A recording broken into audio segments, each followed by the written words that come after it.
Sinyal out Gilson Costa, namanya tak masuk strategi Paul Munster dalam pergantian gelandang bertahan Persebaya Surabaya.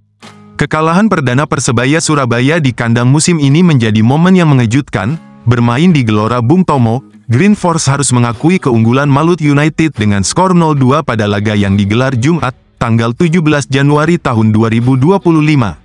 Dalam laga tersebut, Munster melakukan perubahan besar di lini tengah dengan mengganti Kadek Raditya yang biasanya bermain sebagai bek tengah menjadi gelandang bertahan. Strategi ini rupanya sudah dipersiapkan jauh-jauh hari oleh sang pelatih. Kadek sebelumnya adalah bek tengah, sekarang dia bermain sebagai DMF. Posisi DMF membutuhkan mobilitas tinggi, dan kami sudah mempersiapkan itu dalam beberapa minggu terakhir, jelas Munster.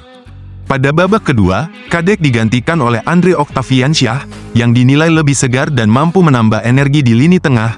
Meski begitu, 2 gol yang tercipta akibat kesalahan tim tetap menjadi sorotan utama. Menariknya, nama Gilson Costa sama sekali tidak disebut Munster dalam penjelasannya soal pergantian gelandang bertahan. Hal ini memunculkan spekulasi posisi Gilson di skuad utama Persebaya Surabaya mungkin sedang terancam. Gilson Costa sebenarnya tampil cukup konsisten sejak awal musim bersama Persebaya Surabaya. Statistiknya menunjukkan ia telah bermain dalam 18 laga dengan total 1180 menit dan menjadi starter sebanyak 13 kali. Dalam aspek menyerang, Gilson mencatatkan 9 umpan kunci, 8 tembakan, dan 2 tembakan tepat sasaran dengan akurasi 25%. Meski kontribusi menyerangnya tidak terlalu mencolok, peran Gilson dalam permainan tim tetap terlihat. Ia tercatat melakukan 441 umpan dengan tingkat akurasi yang cukup tinggi, yakni 90%. Selain itu, ia juga mencatatkan 8 umpan terobosan yang cukup berbahaya bagi lawan.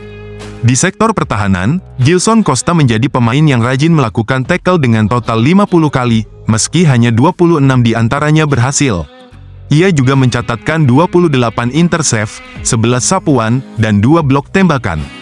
Namun, statistik positif ini tampaknya belum cukup untuk membuat Paul Munster memprioritaskannya dalam strategi terbaru, apalagi, dalam beberapa laga terakhir, performa Gilson terlihat kurang stabil.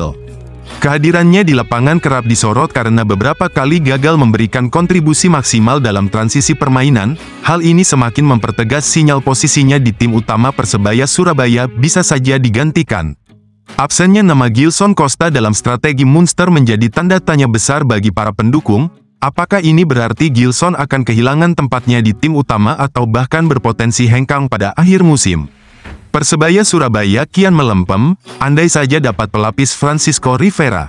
Persebaya Surabaya makin terperosok menjalani putaran kedua Liga 1 Indonesia musim ini. Mereka kembali dipermalukan dan kali ini giliran Malut United.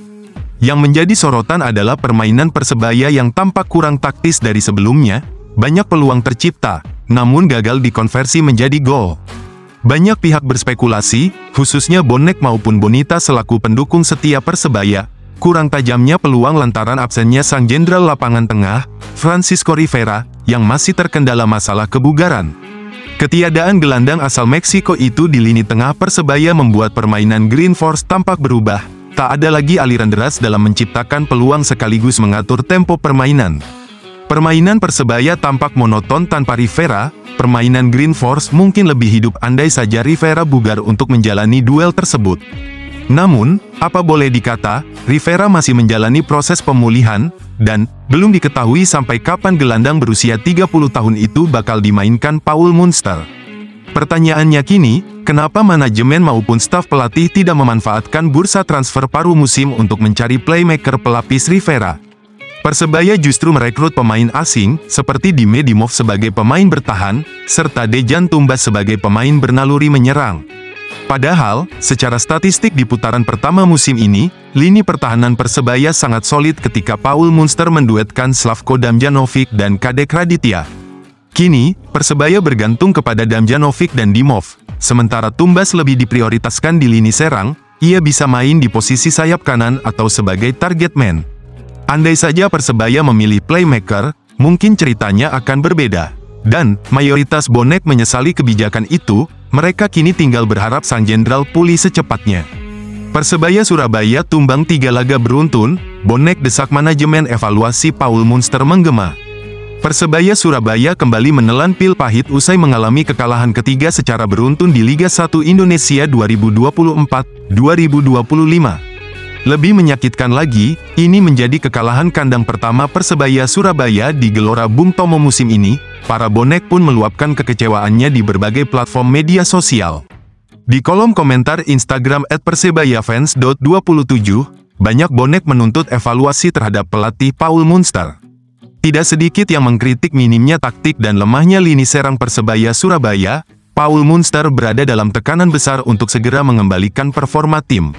Banyak pihak menantikan bagaimana respons pelatih asal Irlandia Utara ini atas kritik pedas dari supporter. Mereka juga menyarankan agar Persebaya mencari pelatih baru. Salah satu nama yang disebutkan adalah Peter Huistra, ex-pelatih Borneo FC. Manajemen Persebaya Surabaya kini dihadapkan pada pilihan sulit untuk mempertahankan atau mengganti pelatih.